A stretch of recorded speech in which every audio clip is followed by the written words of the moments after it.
దేశమే ముఖ్యం, దేశం తర్వాత ఏదైనా అనేక వేదికలపైన తన వాణిని వినిపించిన సురేష్ కొచ్చాటిల్ గారు మనతో ఉన్నారు. సార్ నమస్కారం. సార్ నమస్కారం అండి. సార్, దేశమంతా హ్యాపీగా విజయోత్సవం చేసుకుంది. భారతదేశం సగర్వంగా ప్రపంచానికి మాతో పెట్టుకుంటే ఏంటనేది చూపించారు. కరెక్ట్. చాలా గొప్ప విషయం.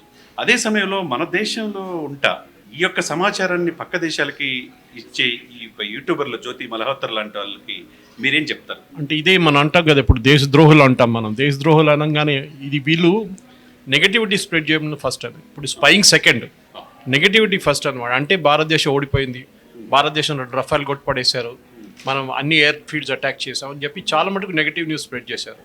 దానికి సోషల్ మీడియాలో చాలామంది, నాలాంటి వాళ్ళు చాలామంది దాని వ్యతిరేకంగా మనం పోరాడాం. దాని గురించి ఎగ్జాక్ట్ న్యూస్ తీసుకొచ్చాం. పిఏబి కూడా ఈసారి చాలా బాగా ఫంక్షన్ చేస్తుంది, గవర్నమెంట్ ఆఫ్ ఇండియా.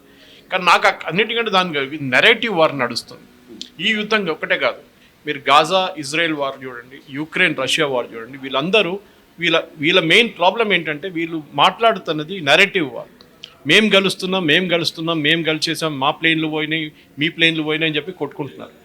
కానీ భారతదేశంలో ఇక్కడ నాకు అదే ఒకటి ప్రాబ్లం. ఎందుకంటే మనం బయట ఛానల్స్ చూడండి, న్యూయార్క్ టైమ్స్ చూడండి, వాషింగ్టన్ పోస్ట్ చూడండి, మీరు బీబీసీ చూడండి, సిఎన్ఎన్ చూడండి, వీరందరూ వ్యతిరేకంగా మన వ్యతిరేకంగానే మాట్లాడుతున్నారు. దాన్ని ఏం చేయాలి మనం? సో వీ హ్యావ్ టు మన ఒక అల్ జజీరా బిల్డ్ చేసుకోవాలి. ఖతార్ లాంటివి చూడండి, ఖతార్ లాంటి ఒక టెర్రరిస్ట్ స్పాన్సరింగ్ నేషన్ చెప్పొచ్చు మనం. ఈవెన్ సౌదీ అరేబియా అంటారు. వాళ్ళు అల్ జజీరా ఎందుకు పెట్టుకున్నారంటే ఒక పాజిటివ్ న్యూస్, వాళ్ళ దేశం గురించి ఎవరు మాట్లాడలేదు ఖతార్ గురించి. సో వాళ్ళ దగ్గర డబ్బులు మస్తున్నాయి, వాళ్ళు డబ్బులు పెట్టి ఒక ఛానల్ తయారు చేసుకున్నారు. ఆ ఛానల్తోని వాళ్ళు వరల్డ్ వైడ్ ప్రాపగెండా చేసుకుంటున్నారు. ఆలోచించండి, Hamas, Muslim Brotherhood, Al-Qaeda, ISIS అన్నీ కూర్చుంటున్న ప్లేస్ ఖతార్. కానీ వాళ్ళు ఇమేజ్ ఎట్లా బిల్డప్ చేశారంటే మా దాంట్లో చాలా పెద్ద ఎయిర్లైన్ ఉంది, Qatar Airways, football world cup organise చేశారు. దాన్ని తీసుకొచ్చిన తర్వాత నెగటివ్ ఇమేజ్ని పాజిటివ్గా మార్చారు. మనం కూడా, ఎందుకంటే ఇప్పుడున్న యుద్ధాల్లో యుద్ధం ఒక పక్కన పెడితే నెరేటివ్ చాలా ఇంపార్టెంట్. ఏం జరిగింది, ఎప్పుడు జరిగింది, దానికోసం మన ప్రెస్ కాన్ఫరెన్స్ కూడా మీరు చూసుంటారు. ఫస్ట్ జూనియర్ ఆఫీసర్స్తో మొదలు పెట్టారు, తర్వాత డీజీఎంఓస్ వచ్చారు వాళ్ళ. సో ఈ మెయిన్గా ఏంటంటే మన నెరేటివ్, మన ఒక యూఎస్ ఆడియన్స్ని అడ్రస్ చేస్తుంది. దానికోసం డెలిగేషన్ పంపిస్తున్నారు. ఆలోచించండి, ఈ డెలిగేషన్ వెళ్ళే ముందే మనం అక్కడ ఒక క్యాంపెయిన్ నడిపిస్తే బాగుంటుండే. కానీ మన దగ్గర అట్లాంటి ఒక ఛానల్ లేదు, అట్లాంటి మీడియా వెహికల్ లేదు. ఇప్పుడు మీరు ఇక్కడ ఆర్గనైజ్ చేశారు చూడండి, ఇవాళ ఎంత బాగా ఆర్గనైజ్ చేస్తారు సుమన్ టీవీ అంటే. ఎందుకంటే ఎందుకు మిగతా ఛానల్ వాళ్ళు చేయట్లేదు? మన దేశంలో మన ప్రజలకు ఏం చెప్తున్నారు, ఈ యుద్ధం ఎందుకు జరుగుతుంది, ఈ యుద్ధం ఎందుకు ఆపారు, అది అందరూ అర్థం చేసుకోవాలి. సీజ్ఫైర్ అంటే ఏంటి, ఇదంతా మన మెయిన్ ఇన్ఫాక్ట్ అవగాహన కావాలి. ఎందుకంటే భారతదేశంలో మన పాకిస్తాన్ మనం పెట్టుకుంటున్న గొడవ బయట లోకానికి తెలియదు. We're fighting an Islamic jihadi state. అది బయట ఉన్న దేశం ఇజ్రాయెల్, గాజా గురించి మాట్లాడుకుంటా, కానీ భారతదేశం పాకిస్తాన్ గురించి ఎక్కడో ఏదో నడుస్తున్నట్టు మాట్లాడతారు.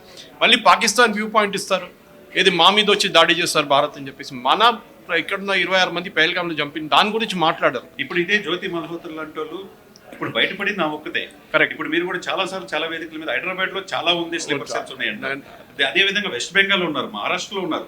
వీళ్ళని ఏ విధంగా భారతదేశం ఎదుర్కోవాలి? వీళ్ళు ఎట్లా అంటే, వీళ్ళు పొద్దున్న లేచి పక్కన షాప్కి వెళ్ళి మిల్క్ ప్యాకెట్ తీసుకొచ్చి చాయ్ తయారు చేసుకుని బ్రేక్ఫాస్ట్ చేసుకుని ఉద్యోగానికి వెళ్తారు, సాయంత్రం వస్తారు. మనం అనుకుంటాం రెగ్యులర్ ఒక ఎంప్లాయీ లాగా అనుకుంటాం మనం. కానీ స్లీపర్ సెల్స్ చాలా మంది ఉన్నారు. ఎందుకంటే మనకి వీళ్ళని మీకు ఎగ్జాంపుల్ ఇస్తాను. మొన్న ఇజ్రాయెల్ ఫ్లాగ్ ఒకటి సెక్రటరియట్ గారు గుంజేశారు, ఒక అబ్బాయి 2 సార్లు గుంజారు.